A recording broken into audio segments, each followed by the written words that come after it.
In the history of bull riding, I would think that JB's got to rank right up at the top. Nobody's doubt that he is the best. I've never seen a day out of JB where he wasn't expecting to be first. Things that JB does, I don't see out of anybody else.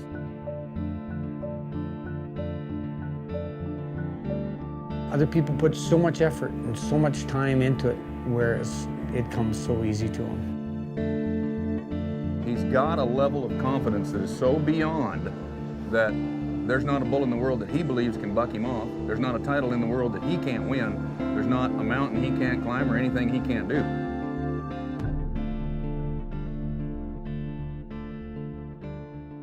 There's been a lot of cowboys that have probably picked that easier one or that one that's good to ride.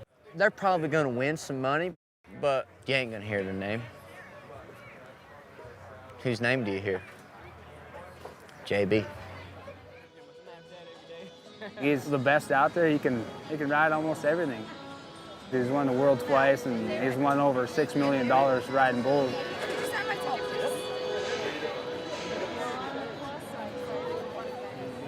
It come to him natural, you know. It's a different thing that most people, I guess, don't have, you know, in their blood, in their body. You know, it's just a dirty, rotten, tough cowboy.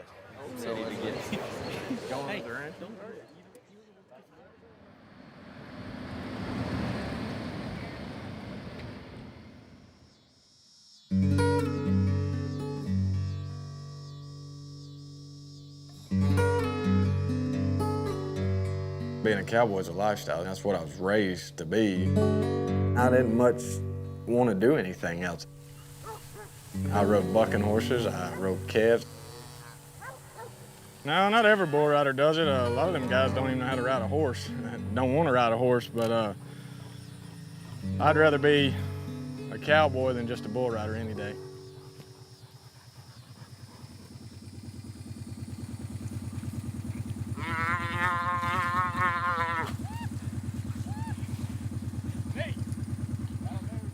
That sucker was running, wasn't he? You could have picked a little slower one. Yeah, I got him down as long as you get the other rope off. That sucker was strolling, wasn't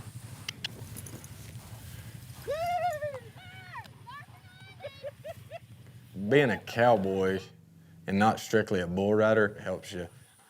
Because, I mean, I'm not just riding a horse. I'm working on my legs, your balance, things like that.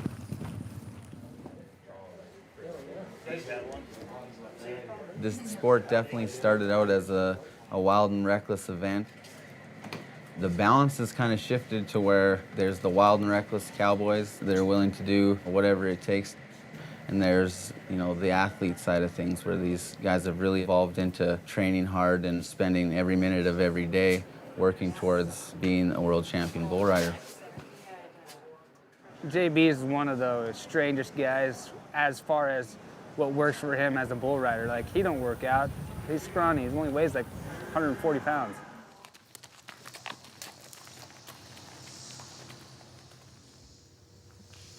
Balance for me is a huge part. It doesn't matter how big you are, you're not gonna out-muscle a damn 1,800-pound bull. Standing on it like that, the way it rolls and the way you have to move your weight is just like a bull. It's worked for me. I feel like that's the main reason I move my hips so good is standing on this thing all the time.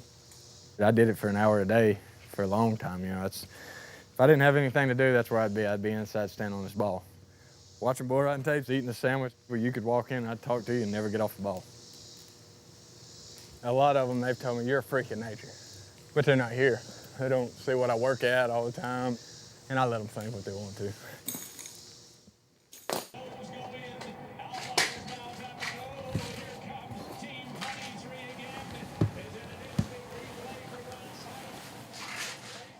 Everybody asks me, you healthy?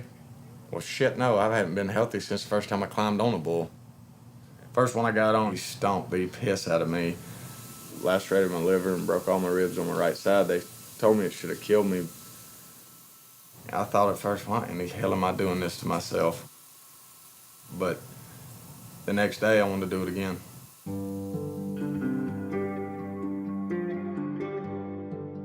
I was the kid with the try when the other guys had the talent. I was the one that just would not turn loose. I was going to try till the bitter end. I mean, they'd have to stomp me loose before I was going to let go. But you can only beat your body so much before it's just finished. God, I could feel really the scar tissue really release for you. That's my strong hand. That's the one I ride with. I wish it was in a little better shape, but it's what I got to deal with. If you can't put it out of your mind for 8 seconds, you might as well not ride bulls. If you want to be a world champion bad enough, you're going to have to learn to ride with pain. You go from January till May almost every weekend, and it's not just one bull every weekend. It's maybe 5 of the rankest bulls in the world.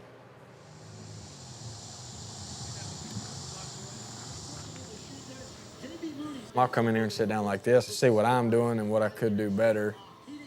Even when I make a good ride, I'll put it in slow motion and sit there and watch it and see what I did wrong. Well, up until this point right here, I was riding him pretty much like I was supposed to. When he makes his next corner, boy, he threw a little twist in there.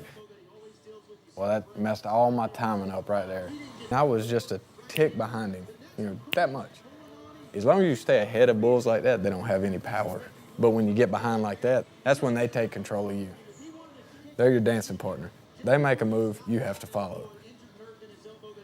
Right there is kind of the do or die situation. You either man up and keep your hand shut and take what's coming, or you take the easy route out. When I go back this time, I know exactly what's coming. Right there, I'm 3 inches away from the tip of that horn. That's when you close your eyes and hope he doesn't knock all your teeth out.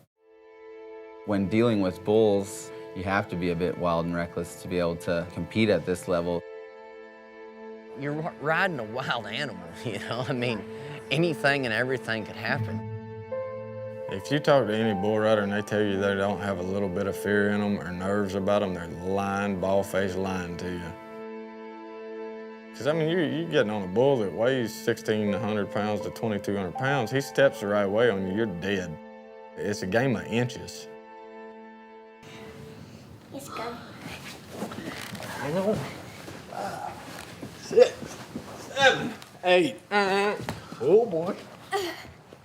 She sees me limping around and being bruised up and stuff like that, and being sore, but I don't think she really understands that, you know, it's a life and death situation sometimes. I want to be around as much as I can. I want to be a father to her. But it is reckless. You're putting your life on the line every time you nod your head.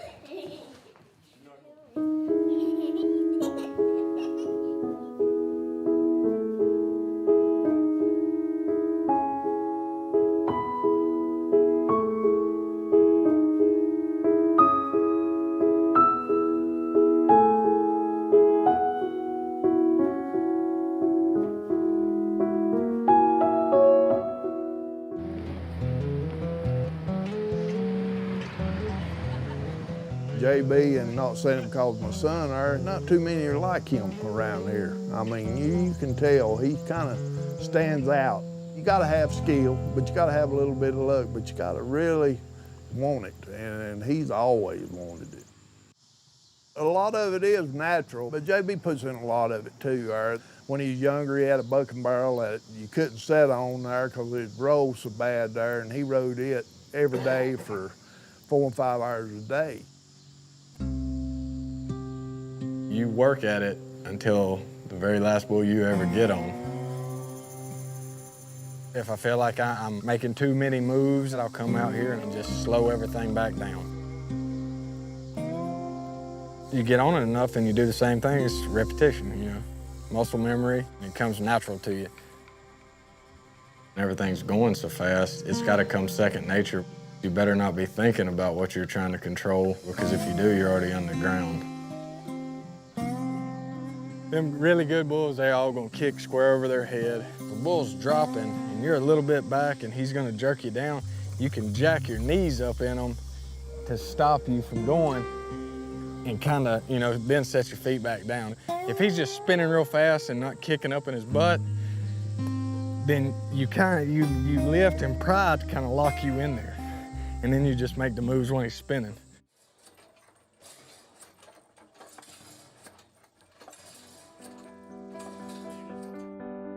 The fight's not really against another guy, it's against the bull. They're a heck of a lot smarter than people think.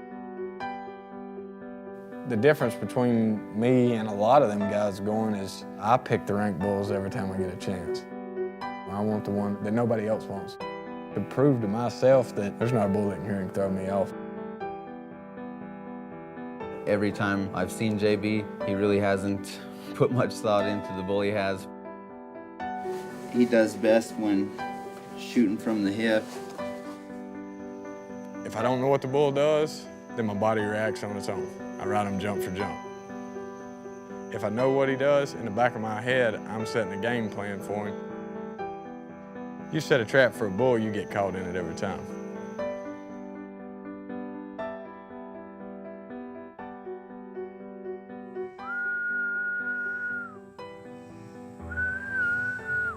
Come on. Bull riding's getting to be a bigger sport. It's starting to become more mainstream. The generation I see now is getting farther and farther away from being cowboys. I think that eventually it'll consist of just guys that ride bulls.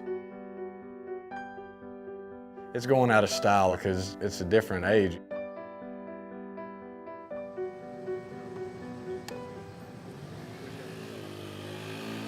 This year I got that little one for her. You know, I wanted to turn her loose and let her go by herself and let her kind of figure it out all on her own. Ride around right out here, okay? Don't go around the shop, okay? Me? I like to go fast, though. I like to go fast. When she's around, I'm a father. But when I crawl off in that shoe, that's when you go back to the reckless side.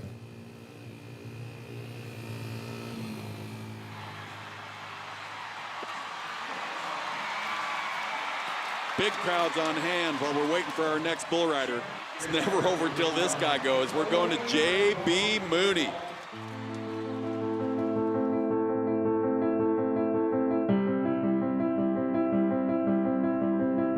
They come, they change the world of bull riding, and then they go away. I hope there's never another J.B. Mauney, but there's always a young kid that comes up that's going to take your spot.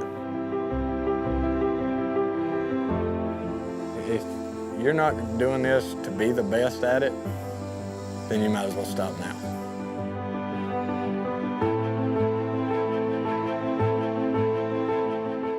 I know when I get old that I'm going to be a cripple as hell. Yeah, I'm sacrificing my body. It's going to be tore all to pieces, but I'm willing to sacrifice that to be the best at what I do.